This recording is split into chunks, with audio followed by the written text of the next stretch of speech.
अस्सलामुअलैकुम वरहमतुल्लाहि वबरकातुहू। वर्जीनिया सिलियाटा के बारे में बहुत सारे अहबाब ने पूरी दुनिया से मैसेज किए। अभी इधर भी कदर करने वाला कोई हो तो बंदा उस मौजू पे बात करे ना। वर्जीनिया सिलियाटा को पाकिस्तान में अगर बोलेंगे तो इसको बोलेंगे ज़ख्म हयात, जो बोला जाता है हिकमत की ज़बान में, हकीमों की ज़बान में, हर्बल की ज़बान में, पंसारी में ज़ख्म हयात बोलते हैं। ये पाकिस्तान में कसरत से होता है, इंडिया में भी बहुत होता है, उत्तर प्रदेश में भी बहुत होता है, शिमला में भी बहुत होता है, रांची में भी बहुत होता है। पाकिस्तान में अक्सर बंगले वालों ने खूबसूरती की नीयत से लगाया हुआ होता है। हाँ जी, ख़याबान राहत वालों ने, ख़याबान मुजाहिद वाले, ख़याबान हाफिज वाले, ख़याबान शमशेर वाले, इन सब ने लगाया हुआ, मगर इनको पता नहीं कि उन्होंने अपने बंगलों के कोने पर लगा क्या रखा है। ठीक है, ज़ख्म हयात बूटी जो है ये बड़ी कीमती तरीन चीज़ है।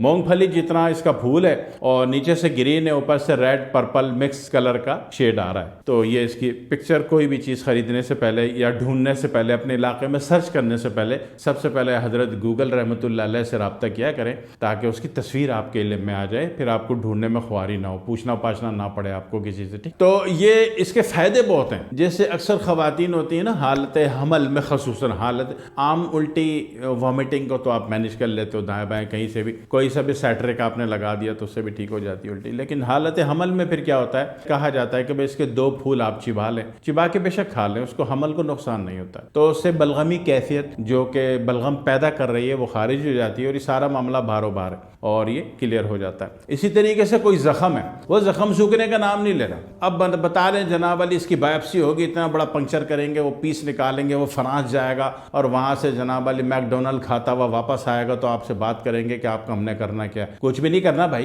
कुछ भी नहीं करना, कोई परेशानी नहीं, टेंशन नहीं। अगर आप खुशनसीब हैं तो सबसे पहले हर मुसीबत में अल्लाह को पुकारने के बाद जो है अपने वालिदैन से, अपने बड़ों से, बूढ़ों से, बुजुर्गों से, नानी से, दादी से, पप्पो से, सास से, माँ से मशवरा कर लें। उनके पास जो इल्म है ना वो आदम अलैहिस्सलाम से लेकर उन पर चला आ रहा है, 15,000 साल का इल्म है उनके पास। अगर आप उनको बाइक पास करते हो तो कट जाते हो। फिर दूसरों की मर्जी, आपको जितना चाहे लूटे, हक बनता है, अगले का हक बनता है। जब आप अपने बड़ों की कदर नहीं करते तो दुनिया में धंधेबाजों का राइट बनता है कि आपको लूट ले, वरना हकीकी तौर पर बहरहाल ये 2 टके का इलाज नहीं है। जख्म कैसे से कैसा हो, सड़ गया हो, कीड़े पड़ गए हो, उसमें सांप बिच्छू हाथी निकल रहे हो, शेर निकल रहे हो, कहने की बात है, सिवाय कीड़े का कुछ भी नहीं निकलता। तो ऐसी सूरत में भी आप इसके फूल आपने कुचल दिए 10-12 लेके और कुचल के जनाब वाली उसका पानी गिरा दिया, बोतल में डाल के स्प्रे मार दिया तो बड़ा मजा आता है। स्प्रे से प्रेशर अच्छा जाता है ना, अंदर से अंदर दवा जाती है, स्प्रे से फायदा होता है, तो उससे भी काम होता है। अच्छा, हर किसी को तो ताज़ा नहीं मिलता, तो ताज़ा ना मिले तो फिर ज़ख्म हयात के पत्ते या फूल जो भी पंसारी से मिल जाए वो पिसवा के रख लीजिए।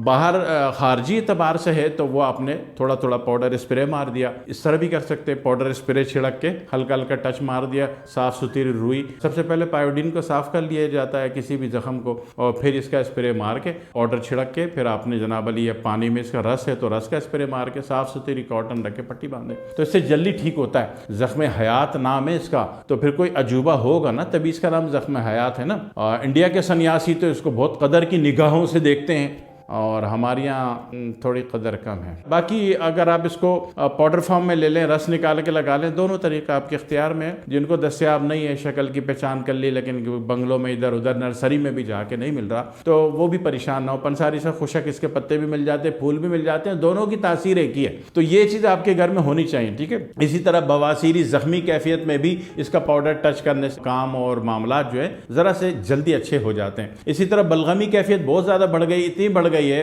कि वो जनाब वाली गाढ़ा मवाद जो है वो रगों नसों में घुस गया है और उसके बाद वो जो कैफियत जिसको आप कोरोना कहते हैं, तो ये बलगम की इंतहाई थिकनेस की कैफियत होगी, इंतहाई गाढ़े होने की। तो ऐसी सूरत में इसका जुशांदा पिला दिया जाता है। ठीक है ना, इसका 1 चाय का चम्मच पाउडर आपने 1 गिलास पानी में खूब खोला, अच्छी तरह खोल गया, पी लिया। बाकी इसमें एक खुरदन के एतबार से, खाने के एतबार से, इनटेक के एतबार से आमतौर पर तो ख्याल किया जाता है, जिस तरह मोराको समझते हो, तो वहाँ इसकी बहुत ज़्यादा कदर की जाती है। वहाँ इसका पानी भी दस्तयाब है, तेल भी दस्तयाब है, स्प्रे भी दस्तयाब है, वहाँ तो इसका सब कुछ होता है और वहाँ खूबसूरती में इसको बहुत अच्छा मुकाम है ताकि बवक्त ज़रूरत किसी को कहीं से भी एक्सीडेंट हुआ, चोट लगी, तकलीफ हुई, जख्म हुआ, कुछ भी हुआ तो 4-5 फूल उन्होंने मसले जनाब मसल के हाथ फेर दिया। वो ऐसे शक्ति वाले बाबा होते हैं कि बंदा कहता है यार सिर्फ हाथ फेरा है और मैं सही हो गया, वो हाथ नहीं फेरा, हाथ में उन्होंने पत्ते कुचल के मल लिए होते हैं अपने। तो हिकमत है, हिकमत इसी का नाम है। अगले को पता चले ना चले, आपको पता होना चाहिए कि आपने किसी की मुसीबत इस तरह दूर करनी है। ठीक है जी, ज़रूर कर लीजिएगा। और ये आपके इल्म में भी होना चाहिए और आपके घर में भी होना चाहिए। छोटे मासूम बच्चों को कोई चोट हो गई, जख्म हो गया, कट गया, फ़ौरन ये लगा दें, फ़ौरन हील होना शुरू हो जाएगा। ठीक है, फिर दुआ में याद रखिएगा। वस्सलामु अलैकुम वरहमतुल्लाहि वबरकातुहू।